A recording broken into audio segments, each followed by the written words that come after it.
الحمد لله وكفى وسلام على عباده الذين اصطفى أما بعد أعوذ بالله من الشيطان الرجيم بسم الله الرحمن الرحيم قد أفلح من تزكى صدق الله العظيم اللهم صل وسلم دائما أبدا على حبيبك خير الخلق كلهم.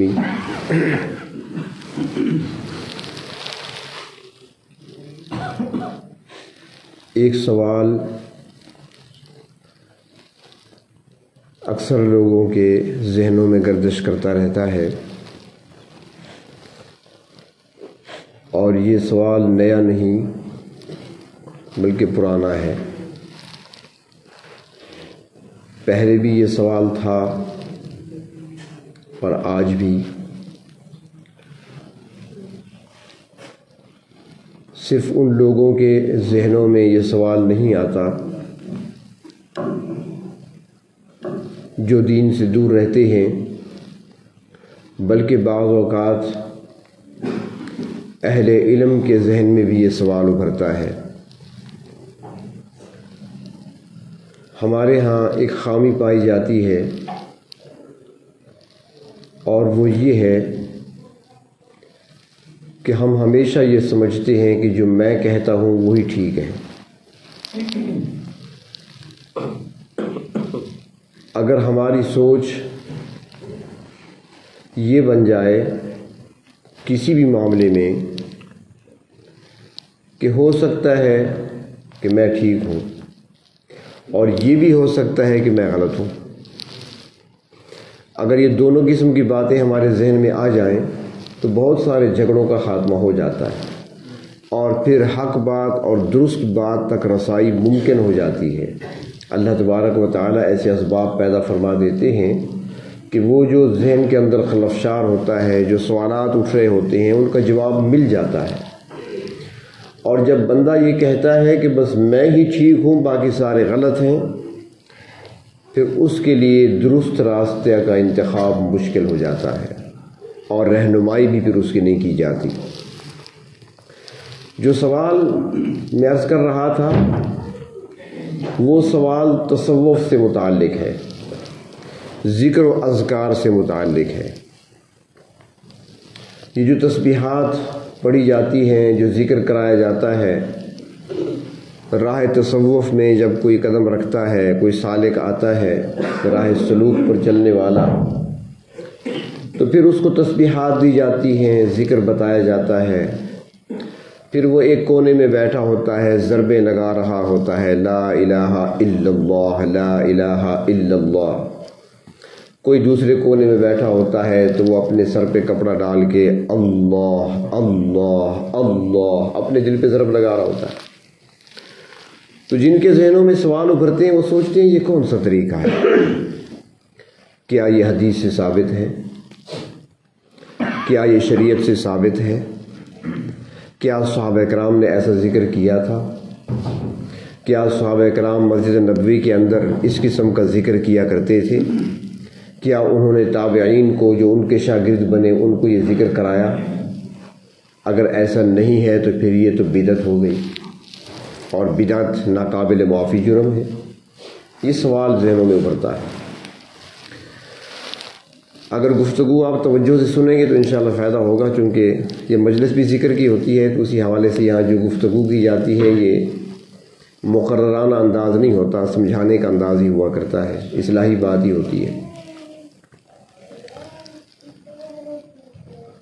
تو پہلی بات یہ سمجھیں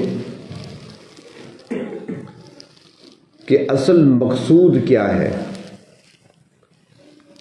دیکھنے کی چیز یہ ہے کہ جو اللہ اللہ کا ذکر کر رہا ہے یا لا الہ الا اللہ کی تسبیح پڑھ رہا ہے، کیا یہ تسبیح پڑھنا مقصود ہے؟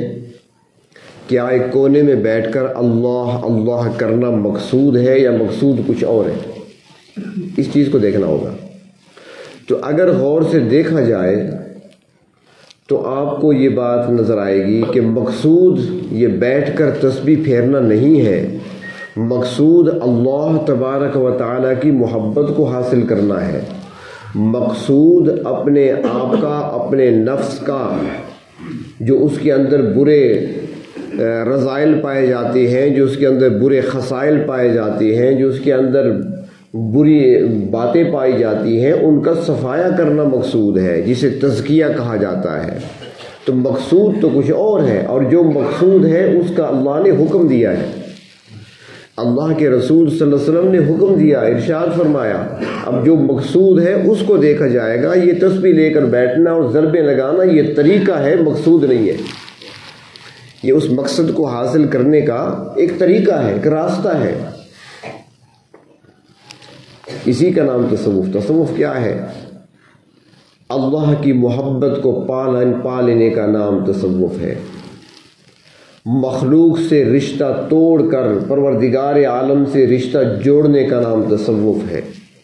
اپنے نفس سے برے خصائل، بد عادات اور جو برائیاں، جو خامیاں پائی جاتی ہیں نفس کے اندر، بخل ہے، حسد ہے، شہوت ہے، ان چیزوں کو نکال کر اس کی جگہ اچھی چیزیں پیدا کرنا، اچھے اخلاق لے آنا نفس کے اندر، اسی کا نام تصوف ہے۔ تو مقصود کو دیکھا جاتا ہے، اور اس کی مثال یہ ہے کہ جو اس کو بدعت سمجھتے ہیں کہ ان کے ذہن میں یہ سوال ابھرتا ہے، میں نے پہلے عرض کیا نا کہ کچھ اہل علم کے ذہن میں بھی سوال ابھرتا ہے، وہ بھی اس تلاش میں ہوتے ہیں کہ آخر ایسا کیوں ہو رہا ہے۔ بدعت، وہ اسے بدعت کا نام دیتے ہیں۔ بدعت کسے کہا جاتا ہے؟ یعنی ہر وہ نیا کام جو دین میں اضافہ ہو، ہر وہ اضافی کام، نیا کام جو ایجاد کیا جائے اور اس کی دلیل قرآن و سنت سے نہ ملتی ہو، وہ بدعت ہے۔ ہر وہ کام جو نیا ہو، ایجاد کیا گیا ہو اور اس کی دلیل قرآن و سنت سے نہ ملے، وہ بدعت ہے۔ اور پھر اس کو مقصود بنا لیا جائے، یہ اس کی شرط ہے، اس کو مقصود بھی بنا لیا جائے۔ مثال عرض کرتا ہوں، ہمارے ہاں بہت سارے درود شریف پڑھے جاتے ہیں۔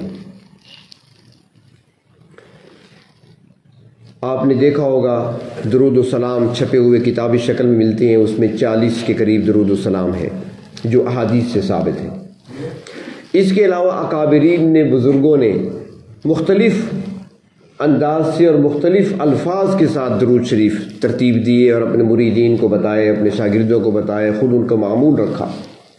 مثال کے طور پر اللہم صلی علی محمد بقدر حسنہ و جمالہ، درود ہے اللہم صلی علی محمد بقدر حسنہ و جمالہ، اللہم صلی علی محمد وعلی آل محمد معدن الجود والکرم منبع العلم والحلم والحکم وبارک وسلم علیہم، یہ بھی درود ہے۔ تو اب کیا یہ بدعت ہے؟ تو اب اس میں دیکھنا یہ ہے کہ ان الفاظ کا پڑھنا کیا مقصود ہے، یا نبی پر درود بھیجنا مقصود ہے۔ مقصود درود بھیجنا ہے، نہ کہ یہ الفاظ کا پڑھنا۔ اب جب مقصود درود بھیجنا ہے، اس کا حکم تو اللہ نے دیا ہے، یا ایھا الذین آمنوا صلوا علیہ وسلموا تسلیما، درود شریف پڑھنے کا حکم اللہ نے دیا۔ تو مقصود کیا ہے؟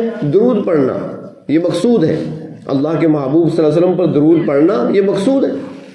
اب الفاظ اس کے لیے مختلف ہو تو یہ طریقہ ہے۔ اب اس کو مقصود کوئی نہیں سمجھتا کہ یہ درود پڑھنا مقصود ہے، یہ نہیں، اس انداز سے پڑھو، مقصود درود بھیجنا ہے۔ یا یوں سمجھیں کہ ایک مقصد ہے دین کا علم حاصل کرنا، قرآن و حدیث کو سمجھنا، اس کا علم حاصل کرنا، یہ مقصد ایک مسلمان کو ہونا چاہیے اور ہوتا ہے۔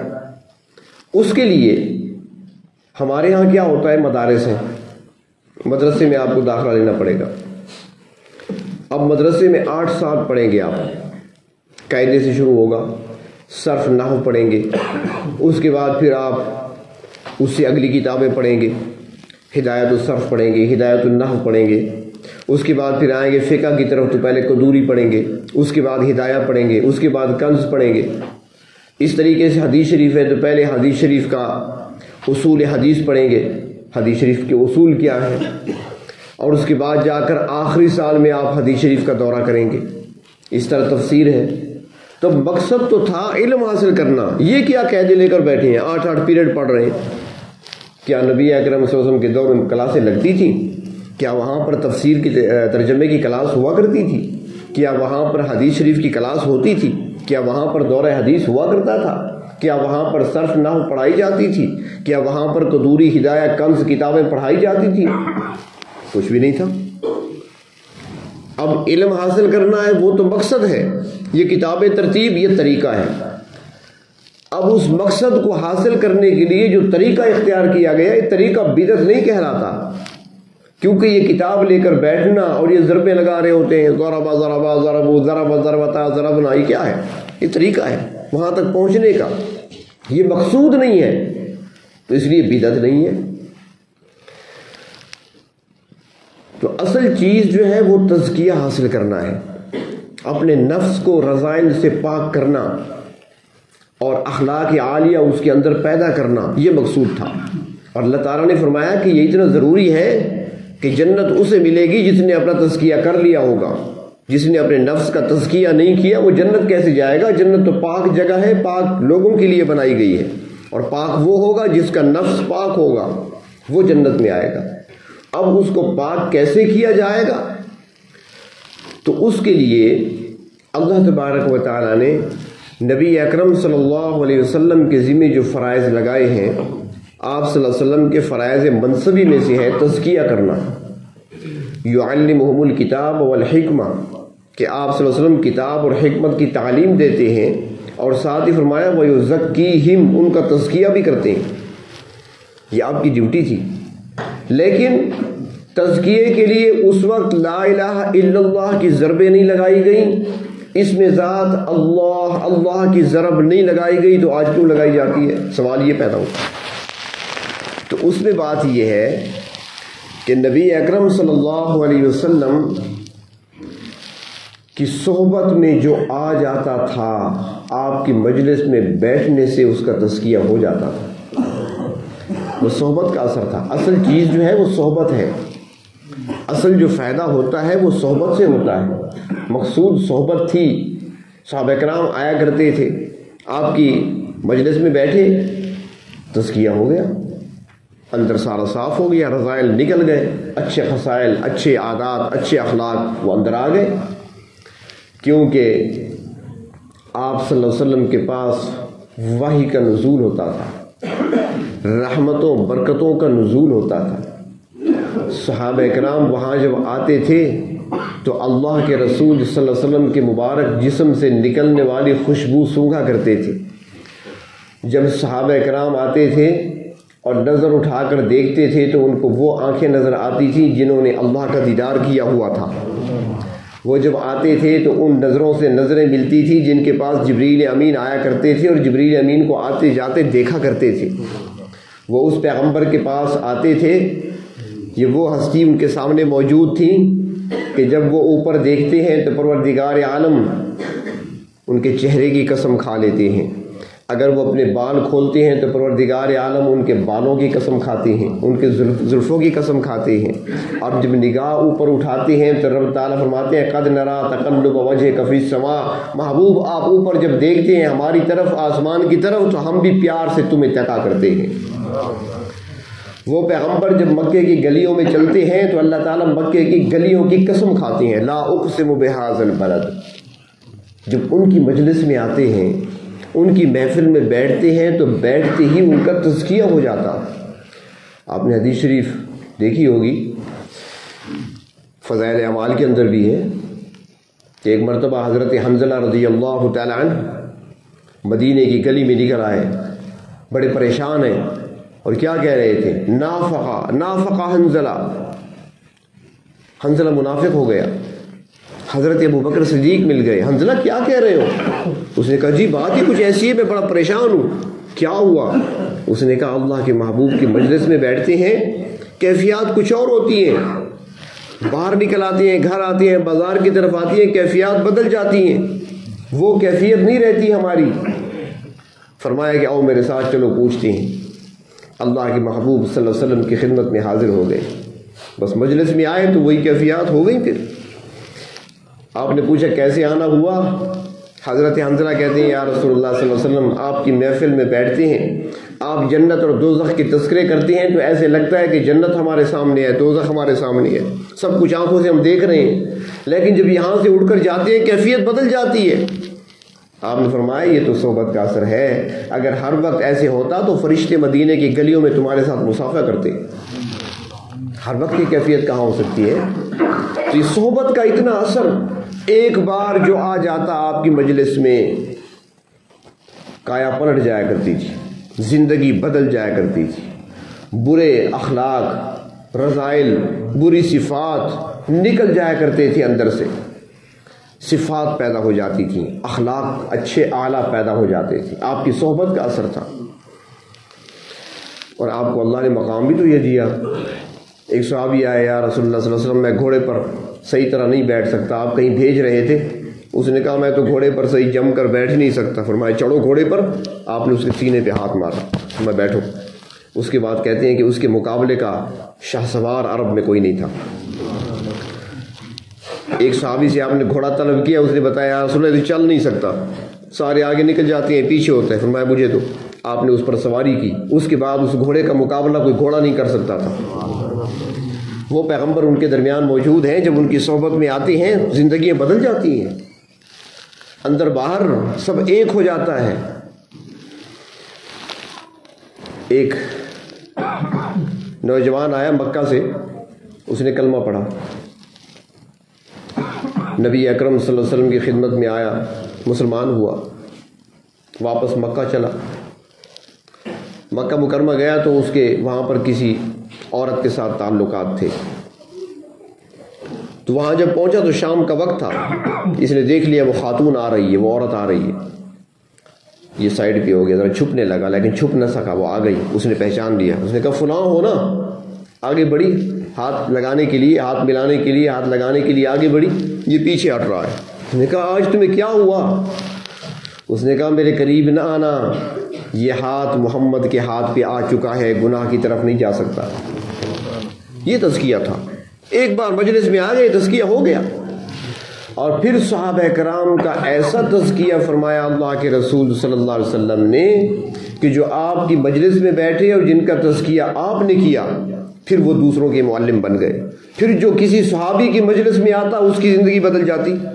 تابعین کو دیکھ لیں، کیونکہ صحابہ کرام وہ ہیں کہ ان آنکھوں سے انہوں نے اللہ کے رسول صلی اللہ علیہ وسلم کے چہرے انور کی زیارت کی تھی، تو ان آنکھوں میں یہ تاثیر تھی کہ جب کسی نے اس صحابی کی آنکھ کو دیکھ لیا اس کی زندگی بدل گئی، تابعین کہلائے۔ اس کے بعد تابعین کا ایسا تزکیہ ہوا کہ بعد میں آنے والے جب کسی تابعی کی خدمت میں آئے، حسن بصری تابعین میں سے، جو ان کی خدمت میں آ کر بیٹھے، بس تھوڑی دیر بیٹھے تو زندگی اس کی بدل گئی۔ تو یہ تزکیہ ہوتا تھا صحبت سے۔ لیکن اب ہم بیٹھے ہیں نا، روشنی میں بلب جل رہا ہے، اگر ہم ذرا باہر نکل جائیں تو جو ہم دور چلتے جائیں گے اندھیرا بڑھتا جائے گا، روشنی کم ہوتی جائے گی۔ یہ روشنی جتنا قریب بیٹھے ہیں روشنی زیادہ ہے، باہر نکلیں گے ہٹیں گے تھوڑا دور ہوں گے روشنی کم ہوتی جائے گی۔ اس طریقے سے جب یہ زمانہ دور ہوتا چلا گیا تو پھر اثرات بھی بدلتے گئے، حالات بھی بدلتے گئے، تو پھر لوگوں میں نہ وہ صحبت رہی اور نہ صحبت کے اندر وہ تاثیر رہی جو تاثیر صحابہ کرام کی صحبت میں ہوا کرتی تھی یا تابعین کی صحبت اور مجلس میں ہوا کرتی تھی۔ تو پھر اللہ والے سر جوڑ کر بیٹھے کہ اب اس کے لیے کوئی اور طریقہ بھی ساخت اختیار کرنا چاہیے۔ مقصود تو ہے اللہ کی محبت کو حاصل کرنا، مقصود ہے اللہ کا قرب حاصل کرنا، مقصود ہے اپنے نفس کو برائیوں سے پاک کرنا، اپنے نفس کے اندر اچھے اخلاق اور اچھی صفات کا پیدا کرنا، یہ مقصود ہے۔ لیکن اب صحبت سے وہ پورا فائدہ حاصل نہیں ہو رہا، تو انہوں نے اس فائدے کو حاصل کرنے کے لیے، اس مقصود تک پہنچنے کے لیے ذکر و اذکار اور تسبیحات اور مراقبات کا ایک سلسلہ جاری کیا۔ یہ ایک طریقہ تھا تاکہ اس طریقے سے اس کو حاصل کیا جائے. جس طرح قرآن پاک پڑھتے ہیں نا، تو قرآن پاک جو بچہ پڑھنے جاتا ہے یا چاہے بڑا بھی سیکھنے لگے تو سب سے پہلے اسے قاعدہ پڑھایا جاتا ہے. نورانی قاعدہ، بغدادی قاعدہ، یہ قاعدے پڑھائے جاتے ہیں. اب اگر کوئی آپ سے سوال کرے کہ کیا صحابہ کرام نے نورانی قاعدہ پڑھا تھا، کسی صحابی نے بغدادی قاعدہ پڑھا ہے؟ اللہ کے رسول صلی اللہ علیہ وسلم نے کسی صحابی کو قاعدہ پڑھایا؟ کسی صحابی نے کسی تابعی کو قاعدہ پڑھایا؟ کسی تابعی نے کسی تبع تابعی کو قاعدہ پڑھایا؟ یہ تم کیا کر رہے ہو، بدعت ہے یہ تو اس کا جواب یہی ہوگا کہ مقصود قاعدہ نہیں ہے، مقصود کچھ اور ہے. بھئی کیا مقصود ہے؟ مقصود یہ ہے کہ قرآن پاک کی ہم ایسی تلاوت کر سکیں جیسا کہ تلاوت کرنے کا حق ہے. یہ مقصود ہے. جس طرح تلاوت کرنے کا اللہ نے حکم دیا، ورتل القرآن ترتیلا، قرآن کو ہم نے پڑھنا ہے، اس انداز سے پڑھنا ہے، اس لہجے میں پڑھنا ہے، تلفظ کی رعایت رکھتے ہوئے ہم نے پڑھنا ہے جس کے پڑھنے پر پروردگار عالم خوش ہوتے ہیں. وہ مقصود ہے. اب اس مقصود کو حاصل کرنے کے لیے ہم نے طریقہ اختیار کیا آسان، اور وہ قاعدے کی صورت میں ہے. تو اس طریقے سے بزرگوں نے ایک ترتیب بنائی اور اس کے مختلف انداز ہیں. 4 سلاسل ہیں. نقشبندی حضرات کا طریقہ ذرا مختلف ہے، قادری حضرات کا اور ہے، چشتیہ حضرات کا اور ہے، سہروردی حضرات کا اور ہے. اور پھر ان مشائخ میں حالات کے ساتھ ساتھ اس کے اندر ترمیم اور تبدیلی بھی ہوتی رہتی ہے. ہر ایک شیخ اپنے حالات کو دیکھ کر اور اس کے مطابق پھر اس کے اندر وہ تبدیلی بھی کرتا ہے کہ اس وقت کیا کرانا ہے، کیا نہیں کرنا، کون سی مراقبات ٹھیک ہے، کس میں اضافہ کرنا ہے، کس چیز میں کمی کرنی ہے. پھر اس کے اندر وہ کمی بیشی بھی ہوتی ہے. مقصود اللہ کی محبت کو حاصل کرنا ہے، مقصود اپنے نفس کا تزکیہ کرنا ہے، اپنے باطن کو سنوارنا ہے، مقصود اللہ تبارک و تعالیٰ کی رضا کو حاصل کرنا ہے. وہ کسی اللہ والے نے بڑا عجیب جملہ کہا، مختلف انہوں نے معنی لکھی ہیں اس کے تصوف کے. وہ فرماتے ہیں کہ غالباً حضرت تھانوی رحمۃ اللہ علیہ اپنے وقت کے مجدد تھے، تو انہوں نے لکھا ہے، وہ فرماتے ہیں کہ تصوف کیا ہے؟ فرمایا کہ اس کا آغاز ہے تصحیح نیت. تصوف کا آغاز نیت کو صحیح کرنے سے ہوتا ہے آغاز. اور اس کی انتہا کیا ہے؟ فرمایا وہ احسان ہے جس کے بارے میں فرمایا گیا کہ تم رب کی ایسی عبادت کرو جیسے اپنی آنکھوں سے اسے دیکھ رہے ہو، مشاہدہ حق ہو جائے. یعنی اتنا قریب چلے جاؤ تم کہ تھوڑا سا آنکھیں بند کرو اور تم اپنے آپ کو عرش کے نیچے تیرتا ہوا محسوس کرو. یہی مراقبات ہے. یعنی ایک جگہ پر اللہ کی طرف اپنی توجہ کو مرکوز کر دینا، فوکس کر دینا. اس زمانے میں آسان تھا. صحابہ کرام نماز کے لیے اللہ اکبر کہا، بس دنیا و مافیہ سے بے خبر ہو گئے. ان کی توجہ بس اللہ کی طرف ہے. اب ان کا آپریشن ہو رہا ہے، زخم پر پٹی باندھی جا رہی ہے. حضرت علی مرتضیٰ رضی اللہ تعالیٰ عنہ کے پنڈلی مبارک میں نیزے کا پھالا نکل نہیں رہا تھا. نماز کی نیت کر لی، پیچھے آئے، سرجن کو بلایا. آج کل سرجن کہتے ہیں، اس زمانے میں اسے وہ کیا کہتے ہیں، جراح کہتے تھے. وہ آیا، اس نے آپریشن کیا، چیرا لگایا، بھالے کو نکالا، پٹی باندھی. حضرت علی نماز پہ کھڑے ہیں. نماز مکمل ہوئی تو بعد میں کہا یہ خون کہاں سے آیا؟ فرمایا حضرت آپ کا آپریشن ہو چکا ہے، پتہ ہی نہیں چلا. یہ عبادت تھی، یہ مقصود ہے. ان کو یہ حاصل ہو گئی اللہ کے رسول صلی اللہ علیہ وسلم کی صحبت سے. لیکن بعد میں آنے والے چونکہ فاصلہ ہو گیا کافی. وہ ایک لطیفہ سا ہے کہ ایک بزرگ گزرے ہیں، حکیم صنائی رحمۃ اللہ علیہ. تو مطلب بھی کیا کرتے تھے، حکیم بھی تھے، اللہ والے بھی تھے. تو ایک مرتبہ ایک خاتون آئی ان کے پاس. دوپہر کا وقت تھا، یہ مطلب پہ بیٹھے تھے، اپنے کلینک پہ بیٹھے تھے، اکیلے تھے، کوئی نہیں تھا. خاتون آئی، یہ بھی جوان تھے، صحت مند تھے. تو اس عورت نے گناہ کی طرف مائل کرنا چاہا. جب اس نے اس قسم کی دعوت دی، ان پر خوف خدا کا غلبہ ہوا، چیخ ماری اور بے ہوش ہو گئے. وہ عورت تو بھاگ گئی فوراً ڈر کے مارے، یہ بے ہوش ہو گئے، کچھ دیر کے بعد ہوش آ گیا۔ وقت گزرتا رہا، بڑھاپا آ گیا، 90 سال کی عمر ہو گئی۔ وہ کہاں جوانی تھی 25 سال کی عمر، اب 90 سال کی عمر۔ ایک دن بیٹھے ہیں، وہ واقعہ یاد آ گیا، پرانا 60-65 سال پرانا واقعہ یاد آ گیا۔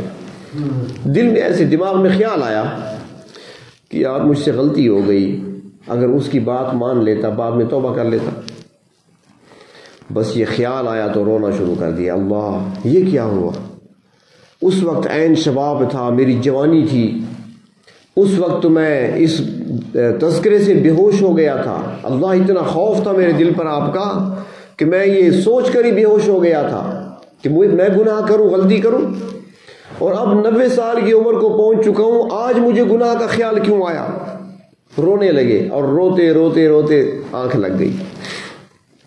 جب آنکھ لگی تو خواب دیکھا، نبی اکرم صلی اللہ علیہ وسلم کی زیارت ہوئی۔ آپ نے فرمایا حکیم صنائی کیوں روتے ہو، کیوں پریشان ہو؟ واقعہ سنایا، حضور جوانی تھی، شباب کا عین شباب کا عالم تھا، اس طرح گناہ کے لیے دعوت دی گئی، موقع تھا گناہ کا، لیکن مجھ پر اللہ کا خوف غالب تھا، میں بے ہوش ہو گیا تھا خوف کی وجہ سے، اور اب 90 سال کی عمر میں مجھے خیال آ رہا ہے کہ اس وقت غلطی بات مان لی ہوتی، بعد میں توبہ کر لیتا، تو یہ خیال کیوں آیا مجھے اب؟ تو اللہ کے رسول نے فرمایا گھبراؤ نہیں، بات کوئی نہیں، وہ زمانہ ہمارے قریب تھا، اب زمانہ ہم سے دور ہو چکا ہے۔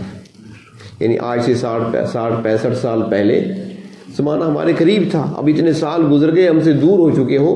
جو زمانہ دور ہوتا جا رہا ہے، اثرات بھی وہ برکتوں والے اٹھتے چلے جا رہے ہیں۔ تو اس طریقے سے ہر چیز میں، ہر معاملے میں یہی بات ہے کہ اس لیے صحبت کے اندر جو اثر ہوا کرتا تھا، وہ صحبت کے اندر وہ اثر کامل نہ رہا، تو مشائخ حضرات نے اس کے لیے تسبیحات اور مراقبات کو ترتیب دیا تاکہ اس طریقے سے لوگوں کے ذہنوں کو اس طرف متوجہ کیا جائے، اور جب یہ ضربیں لگائیں گے اللہ کے نام کی تو ان کا اندر صاف ہوگا، پاک ہوگا، اللہ کی محبت دل کے اندر اترے گی، اور پھر جب مراقبے میں بیٹھیں گے، مراقبات کریں گے، تو پھر ان کی توجہ اس طرف جمے گی جو اصل مقصود ہے۔ لیکن اس میں جہاں ہم نے ان چیزوں کو مقصود نہیں سمجھنا، تسبیح کو مقصود نہ سمجھیں، صبح و شام بیٹھنے کو مقصود نہ سمجھیں، مقصود اللہ کی ذات سے محبت کرنا ہے، مقصود اللہ تبارک و تعالیٰ کے ساتھ تعلق کو جوڑنا ہے، مخلوق سے کٹ کر اللہ کے ساتھ جڑنا ہے، اور اس میں کیفیات بھی مختلف ہوتی ہیں، تو کیفیات کی طرف بھی توجہ نہیں دینی۔ ہمارا مقصود کیفیات حاصل کرنا نہیں ہے۔ کچھ ساتھی کہتے ہیں کہ ہمیں بڑی لذت آتی ہے، کبھی کہتے ہیں لذت نہیں آتی، پہلے بڑا مزہ آیا کرتا تھا، اب ذکر میں مزہ نہیں آتا۔ بھائی چھوڑو، مزہ آئے یا نہ آئے، نام کس کا لے رہے ہیں آپ؟ یہ تھوڑا ہے تسبیح لے کر بیٹھی ہیں، پروردگار عالم کا نام لے رہے ہیں، نام لینا کیا برکت سے خالی ہے؟ مزہ آئے یا نہ آئے، یہ کیفیات کو چھوڑ دیں۔ بعض لوگ کیفیات کو جلد حاصل کرتے ہیں، بلکہ بعض لوگ اللہ کی محبت کو بھی جلد جذب کر لیا کرتے ہیں، ان کے اندر صلاحیتیں ہوتی ہیں، اور اس کی وجہ یہ ہوتی ہے کہ وہ بہت جلد اپنی توجہ ایک طرف مرکوز کر لیتے ہیں، اور کچھ ایسے ہوتے ہیں جو بیٹھتے تو ہیں لیکن کبھی خیال اس طرف چلا گیا، کبھی خیال اس طرف چلا گیا، وہ خیالات بھٹکتے رہتے ہیں، وہ ذہن ایک طرف متوجہ نہیں ہوتا، یکسوئی حاصل نہیں ہوتی، تو اس لیے فائدہ پھر دیر سے ہوتا ہے، کم ہوتا ہے، اور جو جلدی یکسوئی حاصل کر لیتے ہیں ان کو جلدی فائدہ ہو جاتا ہے۔ تو بہر طور عرض یہ کرنا تھا کہ تصوف کے جو اذکار ہیں، تسبیحات ہیں یا مراقبات ہیں، یہ طریقہ ہے، مقصود نہیں ہے۔ جس طرح مدارس کے اندر 8 سال پڑھنا، کتابیں پڑھنا، یہ کتابیں مقصود نہیں ہیں، بلکہ ایک طریقہ ہے علم حاصل کرنے کا۔ بغدادی قاعدہ، نورانی قاعدہ پڑھنا مقصود نہیں ہے، مقصود تلاوت کلام پاک کو کما حقہ پڑھنا، یہ مقصود ہے، اس کے لیے قاعدے پڑھے جاتے ہیں۔ تو اس طریقے سے تصوف میں بھی اللہ تبارک و تعالیٰ کی محبت کا حاصل کرنا، اللہ تعالیٰ کا قرب حاصل کرنا، اور اپنے باطن کو، اپنے نفس کو برائیوں سے پاک اور صاف کرنا، یہ مقصود ہے۔ تزکیہ کرنا اپنا مقصود ہے، جس کا اللہ تبارک و تعالیٰ نے حکم بھی دیا ہے، یہ مقصود ہے۔ صرف تسبیحات اور مراقبات مقصود نہیں ہے، یہ طریقہ ہے، اور اس طریقے سے اس چیز کو مقصد کو ہم نے حاصل کرنا ہے۔ اور پھر جو حضرات تصوف کے راستے پر آتے ہیں تو ان کو صوفی بھی کہا جاتا ہے۔ صوفی صاد کے ساتھ ہے۔ صوفی، اس کا مطلب کیا ہے، معنی کیا ہے، یہ لفظ کہاں سے نکالا گیا؟ تو اس بارے میں مختلف اقوال نقل کیے ہیں۔ یہ لفظ بھی آپ کے کام آئے گا، کل کو کوئی پوچھے بھائی آپ صوفی بنے پھرتے ہیں، صوفی کا مطلب کیا ہے، تو مطلب آپ کو آنا چاہیے۔ داڑھی والے کو صوفی نہیں کہتے، تصوف کی راہ پر چلنے والے کو صوفی کہتے ہیں۔ تو اس کو صوفی کیوں کہا گیا؟ مشائخ نے لکھا ہے کہ ایک وجہ تو یہ ہے کہ چونکہ یہ صفائی کرنا چاہتے ہیں، صاف کرنا چاہتے ہیں اپنے باطن کو اور اپنے نفس کو، تو اس نسبت سے ان کو صوفی کہا گیا۔ دوسرے حضرات یہ کہتے ہیں کہ ان کو صوفی کہا گیا اس لیے کہ ان کو نسبت ہے اصحاب صفہ کے ساتھ، نبی اکرم صلی اللہ علیہ وسلم کے وہ صحابہ جنہوں نے اپنے آپ کو آپ صلی اللہ علیہ وسلم کی تعلیمات کو حاصل کرنے کے لیے وقف کر دیا تھا۔ اپنا سارا وقت انہوں نے اسی لیے وقف کر رکھا تھا کہ نبی اکرم صلی اللہ علیہ وسلم کے ہم اعمال کو دیکھیں گے، آپ کے فرامین کو سنیں گے، جو کچھ آپ ارشاد فرمائیں گے اس کو محفوظ کریں گے، جو آیات نازل ہوں گی ان کو ہم یاد کریں گے۔ تو وہ وہاں پر رہتے تھے مسجد کے اندر، گویا کہ پہلا مدرسہ تھا ان لوگوں کا، چبوترا سا بنا ہوا تھا، وہاں پہ رہتے تھے۔ اور ان میں سب سے اونچا اور بڑا نام ہے حضرت ابو ہریرہ رضی اللہ تعالی عنہ کا، یہ بھی ان میں شامل تھے اصحاب صفہ میں۔ تو چونکہ وہ زاہدانہ زندگی گزار رہے تھے، ان کی زندگی زاہدانہ تھی، کچھ آ گیا تو کھا لیا، نہ آیا تو چھوڑے، نہ کاروبار ہے، نہ دکان ہے، نہ کھیتی باڑی، کچھ بھی نہیں۔ تو چونکہ وہ زاہدانہ زندگی گزار رہے تھے، اور جو تصوف میں آتے ہیں وہ بھی زاہد بن جاتے ہیں، ان کی زندگی بھی زاہدانہ ہوتی ہے، تو اس لحاظ سے ان کو صوفی کہا جاتا ہے۔ دوسرا یہ کہتے ہیں کہ یہ حضرات اون کا لباس پہنتے تھے، اون سے بنا ہوا لباس پہنا کرتے تھے، اونی لباس، یعنی یہ جانوروں کی جو اون ہوتی ہے، سفید لباس اون کا بنا ہوا، اور وہ بھی زاہدانہ لباس ہے، یعنی جو دنیا کو ترک کر چکے ہوں، دنیا کی محبت کو دل سے نکال چکے ہوں، اس کو زاہد کہتے ہیں۔ اور یہ لباس نبی اکرم صلی اللہ علیہ وسلم سے بھی ثابت ہے، حدیث شریف میں آتا ہے، حضرت انس فرماتی ہیں کہ نبی اکرم صلی اللہ علیہ وسلم صوف کا لباس پہنتے تھے اور گدھے پر سواری بھی کر لیا کرتے تھے، یعنی زاہدانہ زندگی تھی آپ کی، جس میں فخر، غرور، تکبر نہیں ہوتا تھا۔ تو آپ صلی اللہ علیہ وسلم نے بھی صوف کا لباس پہنا ہے۔ تو فرماتے ہیں کہ صوف کا لباس یہ پہنتے تھے، اور صوف کے اندر یعنی اون، اس کے اندر ایک خاصیت یہ بھی ہے کہ یہ باہر کا رنگ جلدی قبول نہیں کرتا۔ اون کے اندر ایک یہ خاصیت ہے کہ یہ دوسرا رنگ جلدی قبول نہیں کرتا۔ کپڑا ہے نا، باقی عام کپڑے ہیں، دوسری چیزیں ہیں، سوت وغیرہ ہے، وہ جلدی رنگ قبول کر لیتا ہے، لیکن اون جو ہے وہ جلدی رنگ قبول نہیں کرتا۔ تو یہ حضرات جو ہوتے تھے نا زاہدانہ زندگی گزارنے والے، یہ بھی ایسے ہوتے تھے کہ جو کسی کا رنگ قبول نہیں کرتے تھے، اس لیے کہ ان پر اللہ کا رنگ چڑھا ہوتا تھا۔ صبغۃ اللہ ومن احسن من اللہ صبغہ، اللہ کے رنگ سے بڑھ کر کس کا رنگ ہو سکتا ہے؟ اللہ تعالیٰ خود فرماتی ہے۔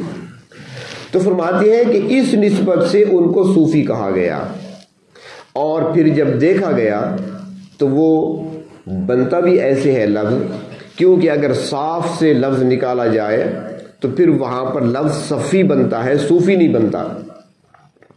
صاف، جنہوں نے کہا نا کہ صاف سے نکلا ہے، تو صاف سے ہو تو صفی بنتا ہے، صوفی نہیں بنتا۔ اور اصحاب صفہ کی طرف نسبت ہو تو پھر صفی بنتا ہے، صوفی پھر بھی نہیں بنتا۔ اگر اون یعنی صوف کی طرف نسبت ہو تو پھر صوفی بنتا ہے۔ تو اس لیے اس کو صوفی کہتے ہیں ان لوگوں کو کہ یہ اون کا لباس پہنا کرتے تھے، اس نسبت سے صوفی کہتے ہیں۔ اور تصوف، پہلے میں نے عرض کر دیا، یاد رکھیں کہ اب تصوف کیا ہے؟